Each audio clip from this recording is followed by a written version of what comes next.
Hello, pessoal! Bora começar mais uma semana com Deu Match, o seu manual de influência e empreendedorismo. Eu sou a Manu Carvalho e não se esquece de nos seguir no Instagram, que é @deumatch.podcast, e também no YouTube para você não perder nada. E hoje a gente vai receber uma convidada que é referência quando o assunto é empreendedorismo, sustentabilidade, saúde íntima feminina. Ela é uma das mentes por trás da brilhante Panties. Não sei se você conhece, mas se você não conhece, precisa conhecer. E é a primeira e única marca testada, aprovada de calcinhas absorventes do mundo. Seja muito bem-vinda, Maria Eduarda Camargo. Tudo bem? Tudo bem. Tô super feliz de estar aqui. Muito obrigada, Duda. Vamos começar o Deu Match. Normalmente a gente começa com bate-bola para te conhecer um pouquinho melhor. Vamos lá? Show. Vamos lá. Seu signo? Eu sou canceriana. Canceriana? Mas não... Assim, acho que eu tenho o lado do canceriana muito de carinhosa, mas tem muito esse lado do que falam, né, do canceriana, de ser chorona, de ser muito emocional. Não me sinto muito nesse caminho. Acho que eu tô mais pro meu ascendente, que é Áries. Entendi. Seu lugar favorito no mundo? Olha, eu acho que um dos lugares que eu mais amo, assim, no mundo é Londres, porque eu já morei lá, meu irmão já morou lá, minha mãe já morou lá. Então, eu acho que eu tenho essa conexão um pouco, né, nostálgica, emocional, mas eu acho que também é um lugar que tem muitas fontes, né, de inspiração, de criação. Tem um mix cultural muito grande, né, até pela proximidade ali da Europa. Então, tem uma circulação de pessoas muito grande, muito diferente. Então, eu acho que também é um bom lugar para conexões, assim, que eu gosto bastante. Concordo, amo Londres. Quem que te inspira? Olha, eu acho que não tem como eu falar de uma pessoa, porque eu acho que na vida a gente busca sempre estar rodeada de pessoas que nos inspiram. E eu acho que, né, é diverso, assim, no sentido de muitas empreendedoras que, né, eu conheço e trabalho às vezes junto, Luísa Trajano, Thaís Roque, Rachel Maia, minha sócia Emily também é uma pessoa que, né, me inspira muito. E acho que família, amigos, sempre são pessoas, né, que têm os valores alinhados com a gente, e é sempre uma forma de estar inspirando e deixando a gente, né, voar pra frente. Com certeza. Duda, uma frase que reflete a sua vida. Talvez uma frase que eu sempre penso muito é não pensar no futuro não vivido e no passado não vivido. Eu sempre acho que busquei, assim, ser uma pessoa muito presente no momento e muito racional. Eu sinto que muitas vezes, principalmente na trajetória, né, empreendendo, a gente pensa muito, e se eu tivesse feito aquilo lá atrás? E será que se eu seguir esse caminho, isso vai acontecer? E são, às vezes, né, coisas que eu acho que ficam na nossa cabeça e que, às vezes, pode gerar ansiedade, pode gerar dúvidas. E eu sempre sou uma pessoa que eu coloco isso na minha cabeça. Não vou pensar demais no que eu não estou vivendo. Então, isso me faz sempre estar muito presente no momento mesmo. Acho que ninguém sabe fazer boa. Hoje em dia, né? Parabéns. A primeira pessoa que sentou aqui falou isso. Quando você se olha no espelho, o que você vê? Eu acho que eu sempre fui uma pessoa... Eu me olho e eu sempre acho que eu fui uma pessoa que fui fiel às minhas vontades. Então, até quando eu comecei a empresa, eu acho que eu fui muito fiel aos desejos que eu tinha na época. No final, assim, eu entrei no mercado que ele era super tabu, super, né, que as pessoas não queriam, tinham até medo de entrar nesse mercado. Total. E eu acho que eu sempre fui muito fiel à minha essência, às minhas vontades, aos meus desejos. Sempre quando eu empreendi, até depois que eu abri a empresa, né, todos os projetos, todos os caminhos que a gente foi né, construindo, até ligado ao impacto desde o início da empresa, eu acho que sempre foi muito ligado à minha essência. Então, eu gosto de saber que eu acho que eu sempre fui fiel às minhas vontades. Seu maior sonho já é realizado, Duda? Eu acho que eu já realizei muitos sonhos, mas eu acho que um grande sonho que eu ainda tenho é muito ligado à expansão da marca. Eu acho que a gente trabalha hoje com um produto que ele tem uma necessidade global, e que a gente trabalha com uma tecnologia, né, que comprovadamente traz mais qualidade de vida para as pessoas, para o planeta também.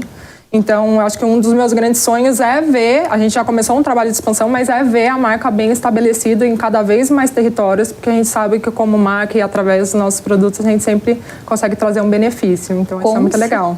Com certeza. Duda, bom, falando agora um pouco de você, já te conhecemos, sabemos que você é uma canceriana com Áries, então é uma fofinha mais ou menos. Sim. E aí eu queria que você contasse um pouco da história da Panties. A Panties começou Bom, você já é muito jovem, tem 27 anos e começou quando você tinha 20 anos. Isso. E aí, como é que foi? Você trabalhava no mercado financeiro e falou, não, eu vou mudar a intimidade feminina e vou trabalhar... Como é que foi?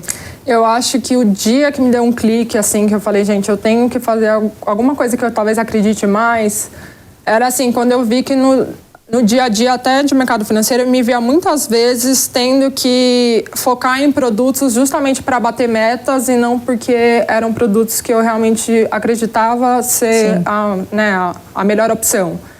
E eu acho que nisso me deu um clique e veio a oportunidade. Eu tenho uma sócia que ela é americana e na época ela veio contar para mim de uma onda, um movimento que estava lá fora de usar calcinhas impermeáveis junto com um tampon, com um absorvente interno. Então, o mercado lá fora, né, o mercado americano, que é muito voltado para absorvente interno, a pessoa usava isso junto com uma calcinha que era uma proteção extra. Falou que estava começando esse movimento, que era super legal. Eu fiquei super interessada, porque a minha família, ela tem manufatura de lingerie e pijama. Então, né, sempre tive isso um pouco no meu DNA.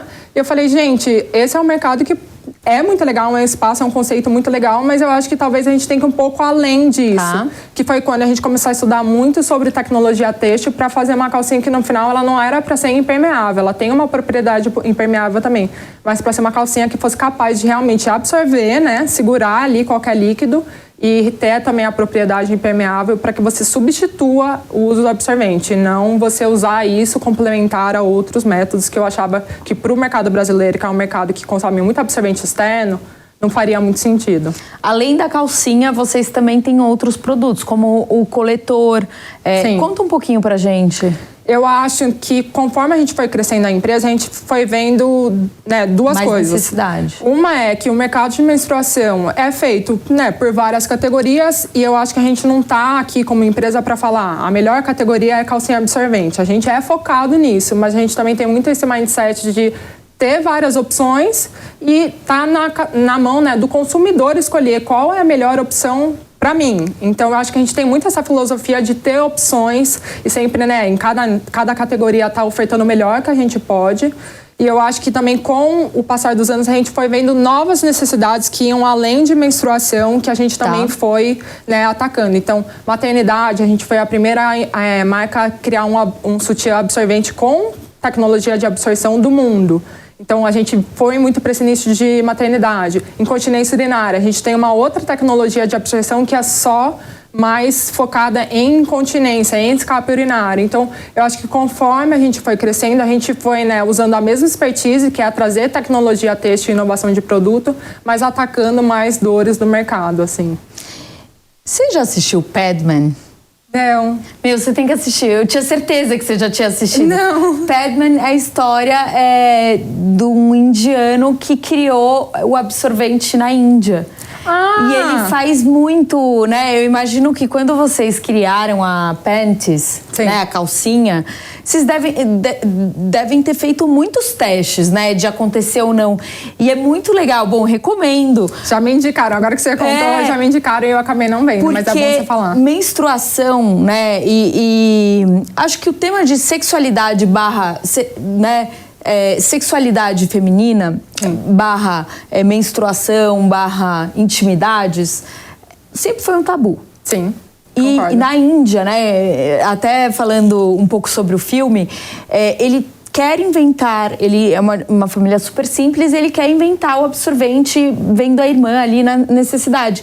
Só que quando ele pede para a mulher experimentar, ela fica muito brava com ele, porque aquilo foi uma ofensa para ela. Sim. Então ele faz um absorvente para ele mesmo usar.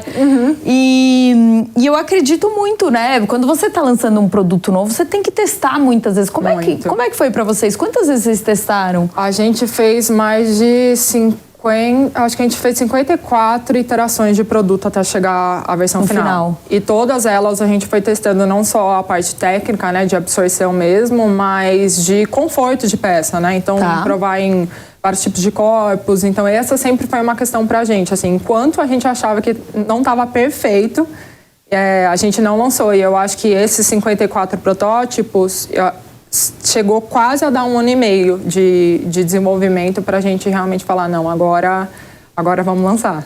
Então isso é legal. Mas desse 1 ano e meio, vocês lançaram a marca ou vocês esperaram 1 ano e meio para lançar a marca? Esperamos 1 ano e meio para lançar a marca. Então, assim, quando chegou ali... Para não chegar com o produto mais ou menos e, tipo, falarem mal. Exatamente, porque eu acho que a gente sentiu uma responsabilidade muito grande. A gente era o primeiro, né? A gente foi o primeiro na América Latina e a gente tinha essa responsabilidade. O produto tem que ser muito bom. Porque se o produto não for bom, a gente não vai só não ter um crescimento sustentável a longo prazo da empresa. A gente vai estragar quase que uma categoria como um todo que pode surgir no mercado e acharem que a categoria não funciona.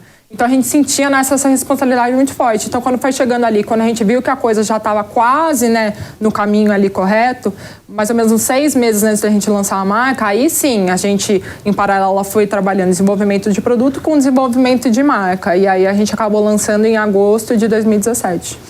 A marca, para quem não conhece, ela tem uma pegada fã também, né? Super. E a loja, uma das que eu conheço, da Oscar Freire, ela é super fã. A vitrine é uma bola. Sim. Então, te tira muito do que é uma marca convencional.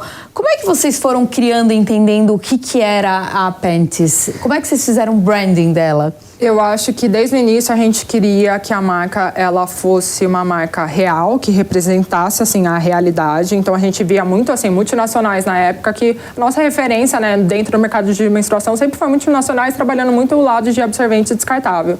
Então a gente via sempre marcas muito frias e que às vezes tratavam sangue, por exemplo, com líquido azul. Então era uma coisa assim que eu acho que tornou a coisa muito mais tabu do que ela deveria ser. Então, quando a gente lançou a marca, a gente fez questão de trazer o vermelho para representar mesmo o sangue. Então, né, trazer essa coisa do diálogo, de sempre falar a verdade, de sempre falar de uma forma, né, claro, aberta, não querendo impor nada, mas sempre trazer esse lado até fã para a marca, para dar uma quebrada. Porque é um assunto delicado, né? Culturalmente, ele é um assunto que para muitas pessoas são delicados. Então, a gente trouxe também esse lado do fã para trazer sempre o diálogo de uma forma mais leve, mais aberta. E eu acho que isso acabou chamando muita atenção, né? Seja através das nossas comunicações digitais, mas seja também através da loja. A gente sempre quis fugir do convencional. E eu acho que isso sempre, né, ajudou a gente no sentido de crescimento, porque a gente sempre quis fazer algo diferente. Claro que hoje a gente vê esse conceito, né, de lojas únicas e mais focada em experiência de uma forma mais presente, mas naquela época isso não acontecia, ali em 2017. Então isso eu acho que acabou movimentando bastante de uma forma positiva. E Duda, vocês não estão só no Brasil, né? Não. Você estava me contando que vocês estão na França, Galeria Lafayette. Isso. Como é que vocês chegaram? Como é que foi tudo isso? Como que foi a estratégia de marketing ali para sair do Brasil? Porque assim, já chegar no Brasil é difícil. E ir para fora, então? É um desafio, porque eu acho que quando a gente vai para fora, a gente lida com culturas e comportamentos completamente diferentes. Então, por mais que você já tenha uma experiência, né, aqui no Brasil de empresa, é completamente outros desafios, outras coisas que as pessoas estão outras necessidades, totalmente. Né? Então, eu acho que a gente passou 3 anos e meio ali de marca, muito validando a nossa tecnologia, a nossa categoria, o conforto das nossas peças, até o nosso conceito como marca, os nossos pilares como marca. E depois que, né, a gente passou um tempo validando essas coisas um pouco mais macro aqui no Brasil, a gente falou, gente, a gente tem uma tecnologia e uma marca que são muito fortes, né, muito boas. Então, por que não levar isso para o espaço lá fora? Então, a gente, no primeiro momento, abriu o e-commerce para ser um e-commerce global. E depois a gente entrou muito de um lado físico, não tendo lojas próprias, mas usando parceiros como Galeria Lafayette, que são, né, uma super referência lá fora, como parceiros, assim, até para ajudar a dar credibilidade para a gente, que era uma marca que, quando a gente olha lá fora, é uma marca desconhecida, uma marca ainda muito nova. Então, acho que essa estratégia foi muito bom, né, de usar o físico com o online justamente para ir complementando um pouco dessa força. Não, imagino, assim, chegar na França não é para qualquer um. E me conta um pouquinho, quais são os maiores desafios na educação sobre higiene menstrual e íntima aqui no Brasil? Como é que... Porque o que eu vejo que é muito diferente de vocês têm um propósito muito claro. Sim. Isso faz toda a diferença. Sim. E eu queria que você contasse um pouquinho. Claro.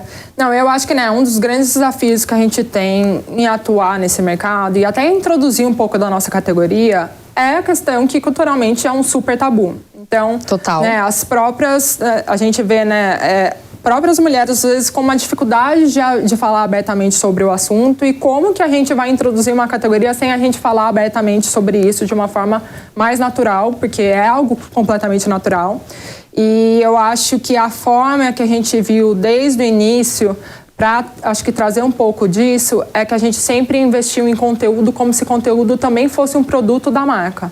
Então, a gente utiliza a geração de conteúdo através das nossas mídias, do blog, de educação, como uma forma da gente sempre se aproximar dos consumidores ou da nossa comunidade, sem que às vezes ela esteja consumindo o produto. Então a gente investe nisso, né, até antes mesmo dela comprar. A gente sabe que através da educação é uma forma da gente quase que quebrar uma barreira psicológica e cultural que ela tem para estar aberta a provar um novo tipo de categoria, que às vezes ela tem um certo tipo de receio de provar porque ela não quer ter nenhuma frustração quando ela está falando ali de menstruação. Então, né, eu acho que essa foi uma das estratégias que acabou trazendo para a gente, né, essa credibilidade, eu acho que essa abertura de mercado de uma forma um pouco mais leve, assim, e rápida também. E sabe uma coisa que eu fico pensando? O produto de vocês é uma necessidade, mas ele é uma necessidade diferente. O que quer dizer?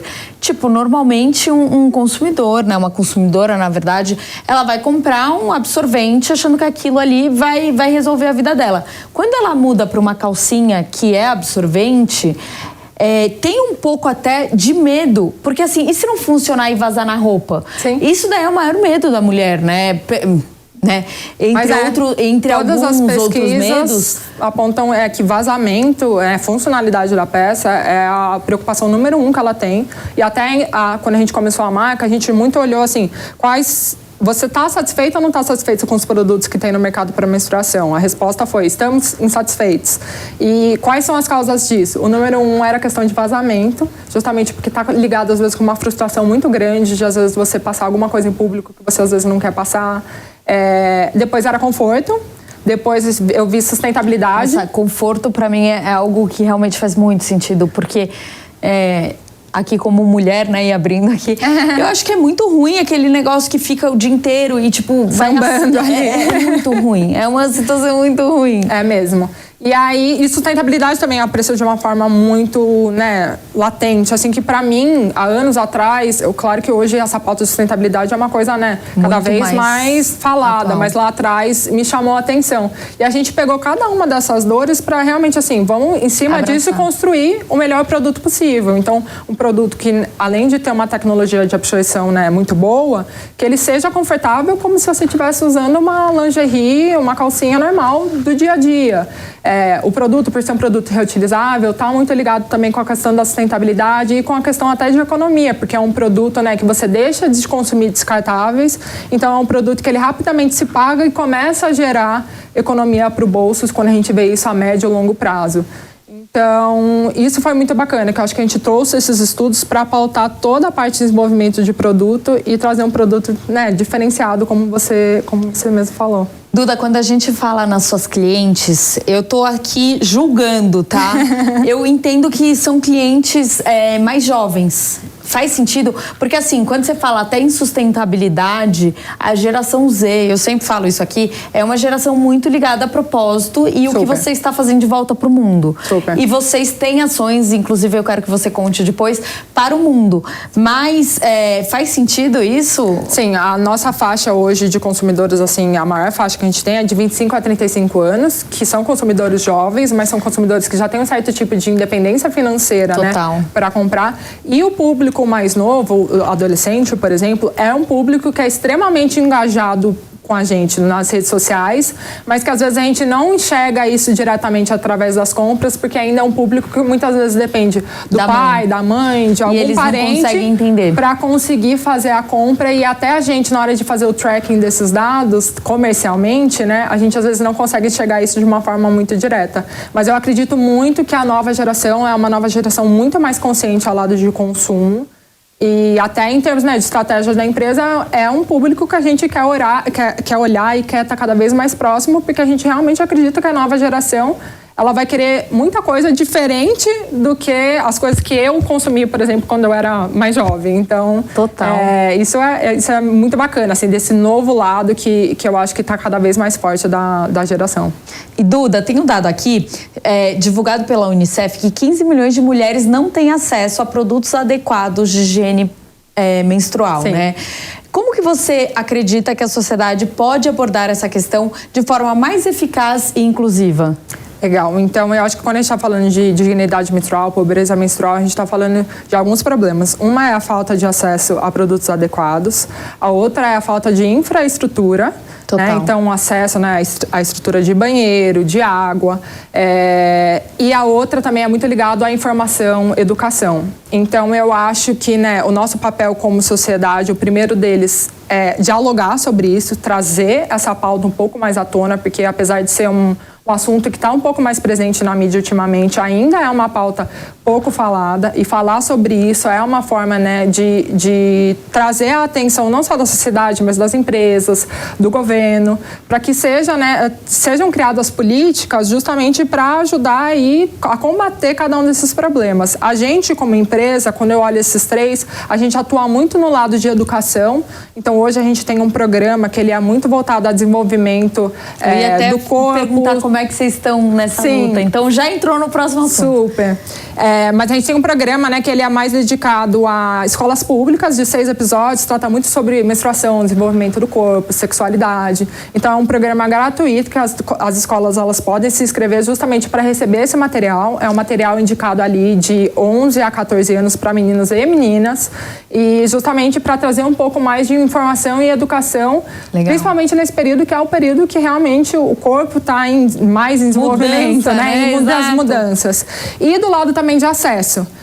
A gente é uma empresa, né, que majoritariamente nossos produtos são todos reutilizáveis. Então, a gente acredita muito que o produto reutilizável é a forma que tem o maior potencial de acabar com o pobreza menstrual, porque quando você distribui um produto desse, você dá acesso para as pessoas por anos e não dá acesso, às vezes, por um ciclo ou às vezes por alguns dias. Total. Então a gente acredita muito nessa categoria como uma das formas de combater isso de uma forma muito forte, e dentro da empresa a gente tem o nosso programa de doação. Então hoje, se alguém posta uma foto nas redes sociais ou da loja ou de uma embalagem de produto com a hashtag Doeu uma Pêntis, você automaticamente, né, vai receber uma comunicação nossa falando para onde a sua peça foi doada. Então, sempre são formas que a gente faz com que o público engaje com a gente, mas consiga fazer uma doação, que é uma forma sempre de estar levando acesso a muitas pessoas que precisam. E vocês têm também aquela etiqueta de carbono neutro, né? Então, assim, além de toda a parte dessa luta, tem a parte da sustentabilidade. Sim, eu acho que isso é uma coisa que a gente, né, levanta essa bandeira de uma forma muito forte. E o que eu gosto com relação ao case da Pêntis é que a gente conseguiu linkar diretamente ao produto o nosso impacto ambiental. Então, por exemplo, assim, eu gosto de pensar que quanto mais, né, a nossa penetração de produto ela cresce, mais impacto ambiental a gente está fazendo, porque um dos assets de produtos que a gente tem hoje é a não geração de lixo por ser um produto reutilizável. Total. Então, quando eu comparo, por exemplo, né, um absorvente, ele demora até 500 anos para se decompor. Então, todos esses absorventes, né, o primeiro absorvente do mundo que foi criado, ele ainda existe, está em algum aterro sanitário aí perdido no mundo. Que loucura, mas né? Isso é muito louco, assim, a quantidade de lixo que ela é gerada, e ela pode deixar de ser gerada que através... uma mulher usa quando ela tá num ciclo, assim, sei lá, 15 absorventes? Não, a média, né, que a gente estima ao longo da vida é que ela tem um descarte só de absorvente descartável de 500 quilos, mais ou menos, ao longo da vida. Então, né, multiplica isso por todas as mulheres que a gente tem. É uma quantidade de lixo realmente muito significativa. Uau. Então, né, a gente gosta, né, que o nosso produto, por ser reutilizável, tem essa questão da não geração de lixo. Eu acho que com o tempo a gente foi avançando essa questão da sustentabilidade cada vez mais. Então, seja pela própria questão das matérias-primas com viés de sustentabilidade que a gente foi escolhendo ao longo do caminho para compor as nossas peças, mas a gente trouxe muito a questão da etiqueta de carbono, que hoje a gente mapeia desde a origem da produção de matéria-prima até a produção, consumo e descarte final de todas as nossas peças. A gente mede a pegada disso e a gente neutraliza essa pegada investindo hoje em projetos de reflorestamento, destruição de lixo, energia eólica. Então, são formas da gente ter o produto, né, carbono zero, mas é uma forma forma da gente trazer mais informação para o mercado e até inspirar outras empresas também a adotarem a etiqueta de carbono zero. E o nosso projeto mais recente ao lado de sustentabilidade é que agora também a gente, né, sempre foi uma empresa que sempre utilizou muita otimização para ter o mínimo de resíduo de produção possível quando a gente está produzindo cada uma das pentes. Mas agora também o pouco resíduo que a gente tem, a gente transforma em energia renovável. Então, né, eu acho que cada vez mais a gente, como equipe, tenta se desafiar como que a gente pode ir cada vez mais além, seja com novos projetos, ou seja também melhorando as próprias métricas de projetos já existentes. Então, isso é uma coisa muito legal. E uma coisa que eu acho que o público percebe, o cliente, é quando a empresa realmente está fazendo ou quando ela faz aquele famoso greenwash, né? Quando ela finge que vai fazer e, na verdade, não faz. Sei. O público de vocês é um público muito engajado. Inclusive, nas redes sociais, vocês têm bastante seguidores, né? Sim. Quantos seguidores vocês têm? Eu acho que a gente está com 503 mil agora. Só no Instagram, que é a nossa principal rede. Eu acho que TikTok, por exemplo, que é uma rede que está crescendo muito, né? A gente tem quase 300, alguma coisa assim. Ou seja, quase 1 milhão aí de seguidores para uma marca que é super recente. Sim.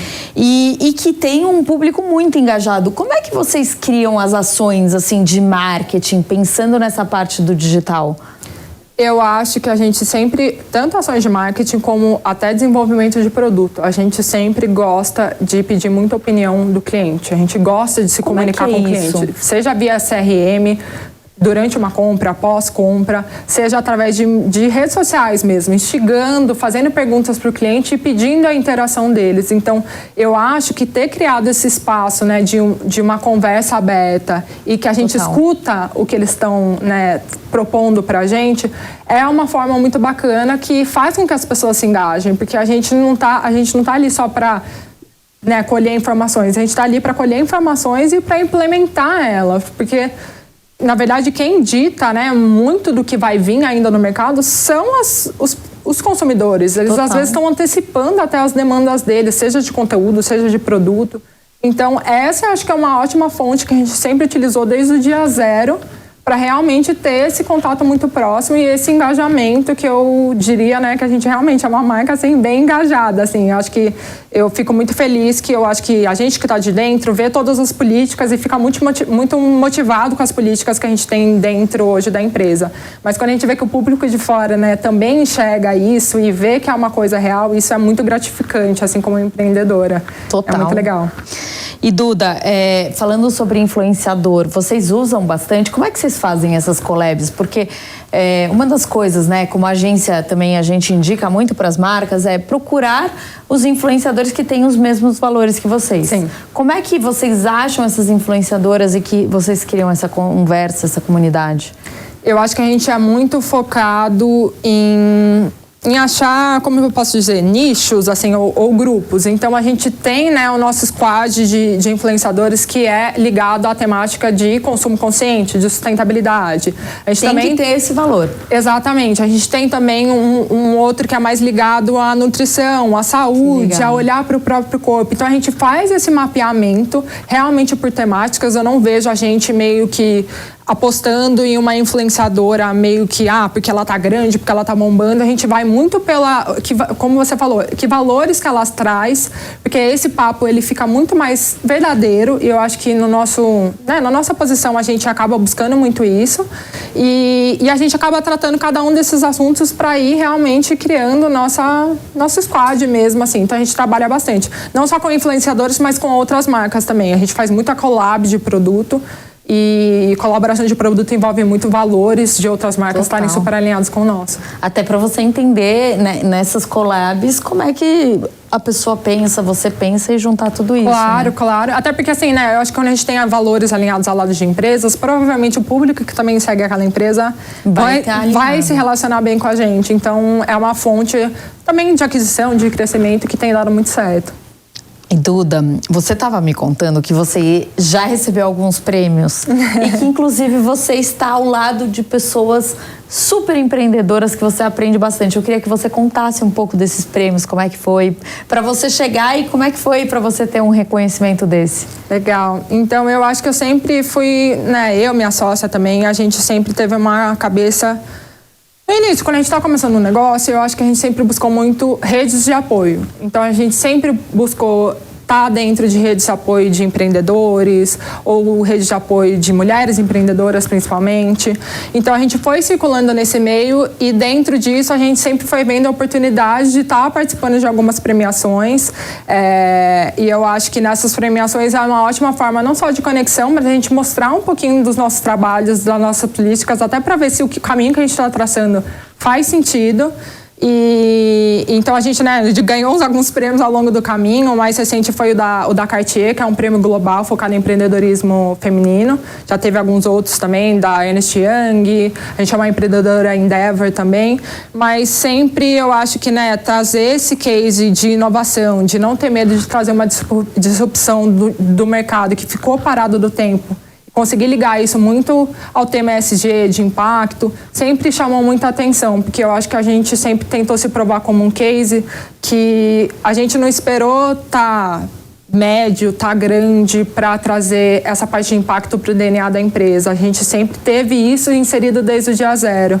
E eu acho que é uma ótima forma de mostrar assim, que impacto, não importa se você está impactando uma pessoa ou 1 bilhão de pessoas. Sempre é uma forma da gente estar fazendo algo positivo assim, na sociedade e no planeta. E eu acho que isso sempre chamou muita atenção dessas redes de apoio que a gente participou e das premiações que a gente participou. Então é muito legal, né, acabar tendo esse reconhecimento mesmo. E você tem um prêmio também sozinha, né? Que você foi considerada uma das 500 pessoas mais influentes da América Latina pela Bloomberg, não é isso? Exatamente, exatamente. E aí, como é que foi trazer esse prêmio para você, pessoa? Porque a empresa, a gente sempre tem orgulho, mas tem uma equipe. Aí, quando traz para você, é um pouco diferente, não é?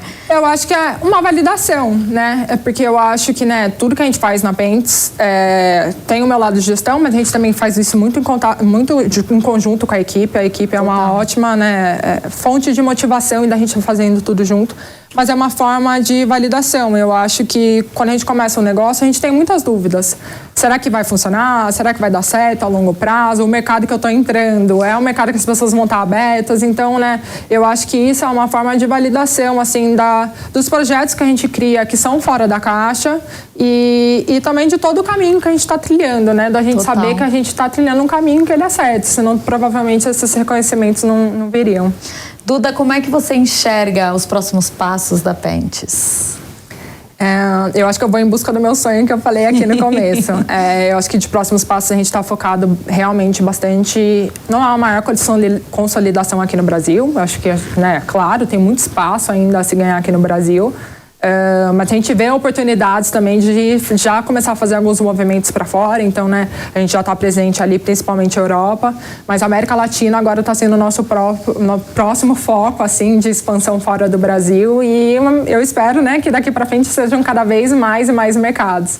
Então, se eu pudesse, né, ter um foco, eu acho que seria isso, né? Uma introdução e consolidação de marca em novos mercados, mas sempre levando o nosso impacto junto com a gente, aonde a gente estiver. Para o mundo, né? Exatamente. Duda, se você pudesse dar um conselho para outras empreendedoras, então para você de 20, lá com 20 aninhos, que conselho você daria?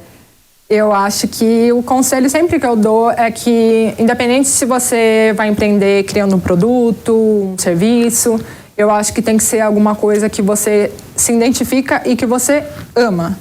Porque eu sempre sinto que quando a gente faz as coisas com carinho e amor, sempre vai ser mais bem feito, você sempre vai ter aquela vontade de fazer além. Então, se eu pudesse dar uma dica, é isso. Assim, eu sempre, no meu caso, falando particularmente, eu utilizei de uma dor que eu mesmo tinha. Eu sempre tive muita alergia a absorvente, por exemplo. Então, eu sempre criei uma relação até negativa com o ciclo menstrual ao longo da vida. E, né, ter atacado até uma própria dor minha e ter feito isso com um produto que eu realmente amei o resultado e tenho no meu dia a dia mesmo, eu acho que foi uma grande motivação para eu sempre querer fazer além do que as outras empresas que talvez fazem algo parecido com o que a gente faz estão fazendo. E eu acho que tudo fica muito mais fácil quando a gente ama o que a gente está fazendo. Então, acho muito importante ter isso na cabeça, assim. Tem uma frase do Nizam que ele fala... trabalhe com o que ama, que nunca trabalharás. É verdade. Bem isso. Tipo, é exatamente isso. Quando a gente ama o que a gente faz, dá sempre certo, né? É verdade. Tudo flui, acho que de uma forma muito mais gostosa. Duda, para encerrar nossa conversa, chegou a hora do match perfeito. Então, eu vou fazer algumas perguntas e você me responde com a primeira coisa que vier à sua mente. Fechou? Tá bom. Então, vamos lá. Uma peça de roupa. Bom, além de pants, né, que pra mim pants é quase como uma roupa já, mas eu gosto muito de jeans, ou uma peça de alfaiataria de uma cor neutra, assim. Eu gosto de peças que são básicas e que vão com muita coisa, porque eu acho que isso traz muita praticidade pro guarda-roupa no dia a dia. E conforto. Total. Uma marca para collab. Acho que Spanx ou a Skims da Kim Kardashian seria uma super meta. Maravilhoso. Assim, vamos ver. Adorei, tô torcendo. Uma referência profissional de uma estratégia de marketing. Eu acho uma referência como profissional a Sarah Blakely, que é a fundadora da Spanx. Para mim é um super case, porque eu me identifico muito com ela no sentido de trazer uma inovação de produto e construir quase que um mercado. Eu Total. sinto que a gente, né, trilhou muito desse caminho com as calcinhas absorventes aqui no Brasil. Então, acho que ela é uma grande inspiração. Uma inovação que você acha que vai impactar muito a indústria da moda?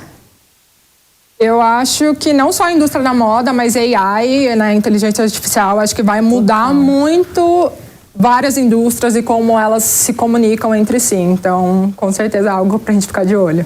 Um evento de moda que você acha imperdível, Duda? Olha, um evento de moda que eu amo aqui no Brasil, mas que eu acho que nem muita gente ou conhece ou acompanha, é o Brasil Eco Fashion Week, que eu acho que sempre dá espaço, né, a designers que tem essa questão da sustentabilidade, do consumo consciente, de peças duráveis de uma forma, né, muito forte. E eu sempre fico inspirada quando eu participo dele. Uma tendência que todo mundo ama, mas você não. No geral, assim, eu acho beach tênis. Acho uma super tendência, mas eu não me dou muito com essa coisa de esporte na areia, então não tô me identificando muito. Já tentei, mas não deu certo. Uma marca que poucas pessoas conhecem, mas você ama. Nossa, difícil essa. Pentes todo mundo conhece, né? Eu acho que... Vou falar uma marca que, não que pouca gente conhece ela, mas é que eu acho ela tão incrível, assim, como uma marca brasileira. E eu ainda sinto que, por exemplo, no ciclo que eu tô, muita gente ainda não conhece essa marca, então eu sei que o potencial, às vezes, das pessoas conhecerem cada vez mais é cada vez maior. Mas a Missy, do Iron Martin, pra mim, é uma super marca de moda brasileira. Acabou de ser, inclusive, o desfile, né? Foi. Agora, mas eu sinto que ainda, assim, eu tenho uma parcela de pessoas que conhecem, mas muita gente ainda não conhece, e eu acho o trabalho dele, assim, completamente único, autoral. Realmente admiro muito. Então, olha, pra você que não conhece, por favor, conheçam. E a gente chegou ao final do podcast, deu match. Que pena, a gente precisa ficar aqui o dia inteiro, não né? Não é? Quando a gente fala sobre aquilo que a gente ama, a gente também não trabalha, não é, Duda? É verdade, é uma delícia. Duda, muito obrigada. Muito inspirador sua história, tão nova. Eu acho que daqui a pouco você já vai vir com mais novidades aqui pra gente. E estamos sempre abertas. Espero com que o quê? Com esse sofazinho do Demet. Muito Duda, obrigada, amei. Viu? E pra você que ficou em casa, muito obrigada pela sua presença. Não esquece de se inscrever no YouTube, no Spotify, aqui no Instagram, todas as redes sociais, que são @deumatch.podcast. Qual rede social você está? Você é aberta, fechada ou só pentes? Eu uso o @pentes, não tenho rede social. Uau! Todos os meus focos lá de rede social é puramente pentes, então segue lá também, pessoal. Gente, bom, é isso. Se você se sentiu tão inspirada quanto eu, compartilhe esse episódio para estimular uma comunidade de mulheres empreendedoras que buscam sempre aprender algo novo. É isso, um beijo e até o próximo Deu Match.